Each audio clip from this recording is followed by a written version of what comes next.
Hi, it's me again with Corel Tips and Tricks, and this is a little video about text-to-path, but then doing a stencil font for if you're going to cut out a letter like the letter P and the letter A, and the center is going to fall out.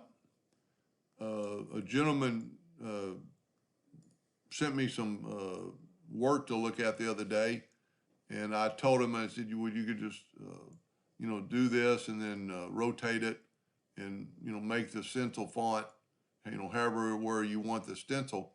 But he had a good point in what he does, and this is really will only work if you've kind of converted these letters to a curve. So we're going to go convert all these letters to a curve, and you can see now it's a curve down here, and it's going to snap to it. So if we bring this in, he did a really good job. I never had seen a stencil font quite done like that. Matter of fact, I'm going to draw a new rectangle. That one's kind of got skewed and doesn't need to be that long. And just take it up here and get it close. And let's zoom in. And when you snap to it, if you'll grab that corner, it'll snap to that point. And then double click and put your rotation there. And then if you get to this corner, well, actually you need this corner, it'll snap to there. And then my suggestion would be to take the Smart Fill tool and fill that in and nudge that out of the way, and then delete. Well, you're not going to be able to delete this font because it's part of something. So we'll go to Object and break the curve apart to get just that A, and then you get all your broken parts. I would save your rectangle for later, and then nudge that back and left click. We'll go ahead and right click in black because it's already in black. But that's a pretty cool stencil font. I never really had seen one done like that.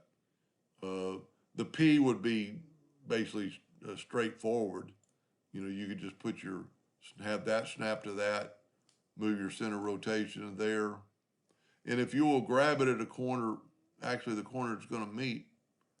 And then you could do the same thing with the P, but you could have done that without all that work. And then just take all this and delete it, save your, in case you have another one, nudge that one back, left click, right click, and now you have a stencil font. And same thing with the O. The O would be pretty straightforward, but I never had seen the A like that. I really like it. There's actually something wrong with this A, and we could take out that node and it'll go away, and then take out those two nodes, and you haven't changed anything. And then just to, if you're, especially for a plasma cutter, if you're going to cut this out, this is ready to go.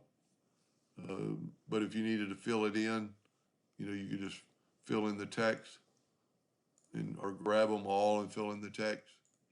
If you were just going to, well, the only reason you'd want to make a stencil font would be to cut them out. Anyway, I hope that helped a little bit. Thank you.